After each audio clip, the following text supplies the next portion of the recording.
President Bola Ahmed Tinubu's declaration of a state of emergency in Rivers State and the subsequent removal of the democratically elected governor, deputy governor, and members of the State House of Assembly for 6 months in the first instance, according to him.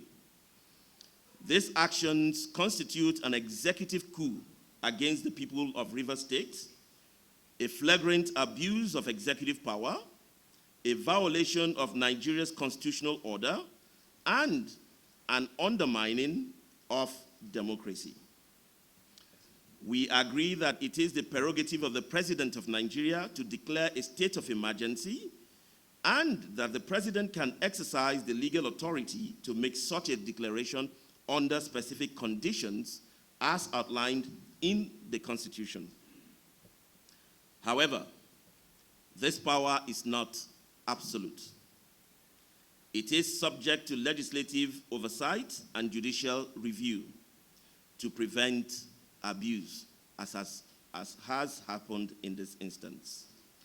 Contrary to the Constitution, we have witnessed abuse of power, disregard of due process, and the violation of democratic principles with the President's imposition of a state of emergency and appointment of an unconstitutional administrator in Rivers State, and the National Assembly's complicity in ratifying unconstitutionality. This is clearly a travesty on the rule of law and contrary to the Constitution of the Federal Republic of Nigeria. We have noted that there are several constitutional violations, which include, but are not limited to: 1, abuse of presidential prerogative, Section 305 of the 1999 Constitution. While the President has the legal authority to declare a state of emergency under Section 305 of the 1999 Constitution as amended, this power is not a blank check for dictatorship. The sequence of events, including the pipeline explosions, which are now doubtful, and the impeachment proceedings against the governor, makes the call for a state of emergency suspicious. 2, unconstitutional and opaque actions of the National Assembly. Section 305(2) requires that any proclamation for a state of emergency be submitted to the National Assembly for approval within 2 days, or 10 days if the National Assembly is not in session, without which the emergency ceases to have effect. The Constitution requires 2/3 of each chamber of the National Assembly to ratify the order. This means 73 out of 109 senators and 240 out of 360 members of the House of Representatives. Yesterday, the House of Representatives approved the state of emergency by voice vote. By voice vote. While a member raised a point of order from the floor, he was silenced. In the Senate, they had a closed-door executive session. How can citizens ensure the provisions of the constitutions were followed? The presidency made matters worse by applauding the clear desecration of the Nigerian Constitution. The judiciary must immediately strike down this blatant violation of Nigeria's constitutional democracy. 3, illegitimate removal of elected officials, Section 188, and federalism provisions. The Constitution does not support the unilateral dismissal of Rivers State elected leaders, or the elected leaders of any other state for that matter, which is an egregious violation of Nigeria's federal structure. Section 188 sets out the due process for the removal of a governor, which requires due process legislative inquiry, and judicial oversight. No such process occurred. Chapters VI and VII protect the autonomy of state governments within Nigeria's federal structure. The president's actions set a dangerous precedent. If left unchallenged, they will set the stage for the arbitrary dismissal of any elected state government at the president's whim, rendering Nigeria's democracy and people's mandate meaningless. The president does not have the power to arbitrarily dismiss state officials. His actions are dictatorial and illegal and must be resisted by all Nigerians. Our demands. 1, immediate reversal of the state of emergency. We demand an immediate reversal of the unconstitutional removal of the governor, deputy governor, and House of Assembly members in Rivers State. For the simple reason, as we have stated above, that the president does not have the constitutional authority to remove these officials. 2, legislative oversight. We call on members of the National Assembly who were not part of yesterday's charade to speak up against the violation of the Constitution. We also call on Nigerians to make their displeasure known to their representatives. The National Assembly is the highest lawmaking body in the country, and they must not be allowed to get away with choosing which of Nigerians' laws they want to obey and when they will obey it. 3, judiciary operating on merit. There will be several lawsuits in the coming days, and I'm sure we all know that, if this matter is not quickly addressed by the National Assembly and the executive branch. We require the judiciary to review each case on its merit and not rely on technicalities to dismiss the cases. 4, restoration of constitutional order. We urge all stakeholders, including the judiciary, civil society, and the international community, to closely monitor the situation in Rivers State and ensure that any emergency measures are strictly in line with constitutional and democratic principles. 5, citizens' vigilance. We urge Nigerians to leverage available channels to demand a reversal of the state of emergency in Rivers State and push for a functional democracy.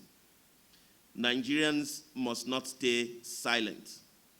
We urge citizens to write to their representatives, mobilize within their communities, and demand action through peaceful protests and other lawful means.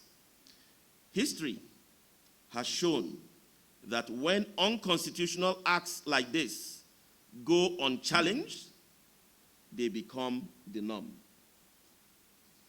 If Rivers is silenced today, no state is safe tomorrow.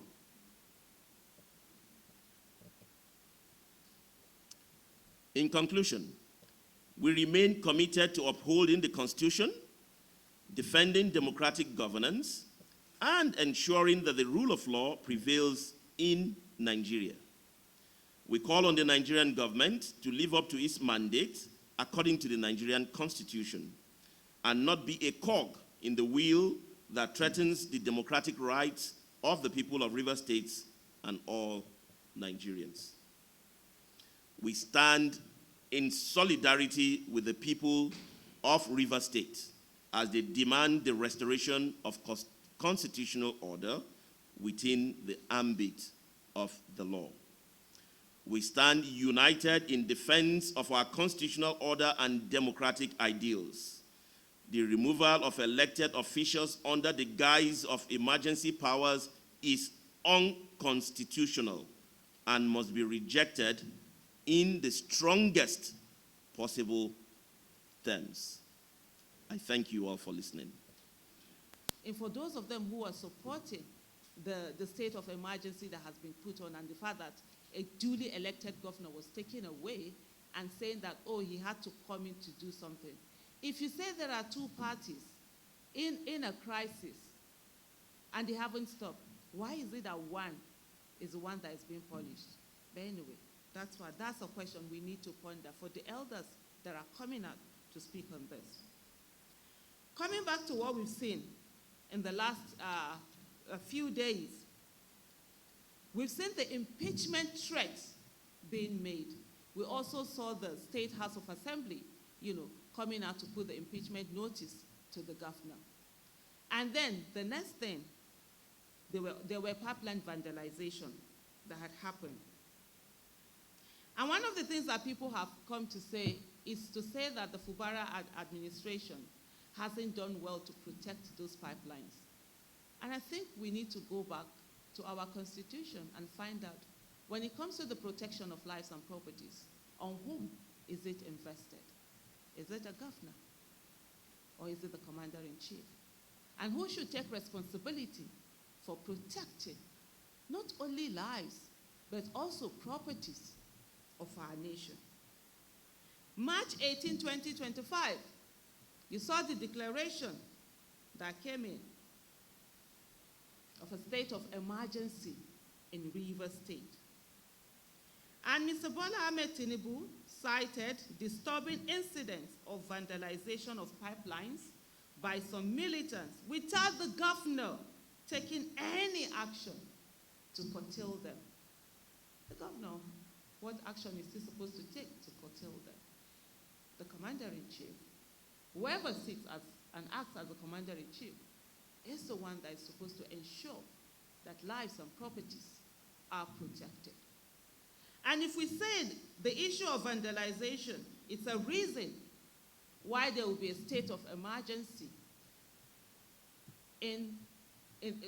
imposed on a state in Nigeria, then the question I will ask also, is there any state in Nigeria that wouldn't have a state of emergency if this is what now leads to a state of emergency? But we have lawyers that are going to look at the Section 305 and go on that particular one. But beyond that is the strange occurrence in a democracy where a duly elected governor is dismissed, stripped of his powers, given to him by the people of his state. And you have a sole administrator being imposed on the state. In a democracy, remember, the democracy that a lot of people fought for and some died for us to have. That is not a democracy. And then the next line where people, Nigerians and citizens, were hopeful that, this rascality, this constitutional rascality that has happened, that it was going to be checked. It's where we have the legislative arm of government. The National Assembly was supposed to be that other resort of the citizens. They're supposed to be the protectors of our democracy. But unfortunately, March 20, 2025, it didn't prove to be so. The National Assembly, that is supposed to be the mouthpiece and the voices of the people, decided that it was not going to be that. The Senate, 109 members of them, or should we say 108, since they decided that they were going to suspend someone whom they did not elect. And House of Representatives, 360 members, convened. But the question is, did they actually convene? Was there a head count? Do we know whether the numbers that were said to be were actually the numbers that were said to be there? Because we needed a two-thirds for this to even be approved. Even what the Constitution had agreed, talk less of the part that is unconstitutional. And then they declared this, they approved the emergency declaration, but instead of going through the process, because processes are very important, we must understand that. Processes are very important that every time the process has to be followed, the rule of law has to be followed. The two-thirds, we needed to have head count. The people, the senators, the lawmakers who are supporting this ought to append their signature. What are they afraid of? Why are we having a vote voice in something that is as important as this? First of all, we have the House of Representatives using a voice vote, bypassing the constitutionally mandated recorded counts to verify the two-thirds threshold. And then, of course, you've had the Senate doing the same thing. Ladies and gentlemen, fellow citizens, we must understand that under a democracy, the Constitution is sacrosanct, and the Constitution must be followed the way it is. Thank you. Declare a state of emergency. There is no doubt that Section 305 has laid down the procedure for any president within a federation to declare a state of emergency. But in this particular case, what we should be asking ourselves is very simple. Did the President of the Federal Republic of Nigeria follow the due process and the rule of law? Which I would clearly say, no, it's not. And why would I say that? Okay, Section 305 of this Constitution, I'll try as much as possible not to bore you because there are several processes, provisions under that. And first and foremost, the president can declare a state of emergency, if the country is at war, if there is imminent situation of war or invasion, as the situation would be. If I was going to liken the situations in this kind of scenario, I may say yes, it was in order that the president, Goodluck Jonathan administration, had ordered a state of emergency in I think it's Borno State and all that, which makes more sense. Now, if you look further into Section 305, you see where it says that if there is a likelihood of public safety and public order being affected, and then there is something I love about the drafters of the Constitution, which I believe that a lot of people try to miss it because of the mischief in their hearts. Now, it says that the public safety and public order must be threatened to the extent, that is the word, extent. It says to the extent that it requires an extraordinary measure for the restoration of peace and order. So what question we as lawyers and as people who really believe in the democracy of a nation like Nigeria should be asking ourselves, the situation in Rivers State, has it gotten to the point where the public safety and public order is being threatened to the extent that it requires extraordinary measures? I am aware that the president had given a reason stating that there has been vandalization of pipelines. But the question is, how often has pipelines been vandalized in Nigeria, and how often has the president of a democratic nation actually issued a state of emergency? Democracy, where a president abrogates to himself the unilateral decision to remove a sitting governor, the governor's deputy, and the whole House of Assembly of a state. Basically, what it means to civil society, to you and to me, is that he nullified, he desecrated your vote and my vote. And that cannot stand. Furthermore, in a time of democracy, where people, including our president, as chairperson of ECOWAS, spoke against a military coup, we see that bringing in a retired military person as sole administrator and deploying 10,000 soldiers sends a message that perhaps the president is saying that democracy does not work. Furthermore, it has been stated here clearly that the Constitution does not allow the president to remove somebody, not just one person, the people that we elected, while protecting the person he appointed.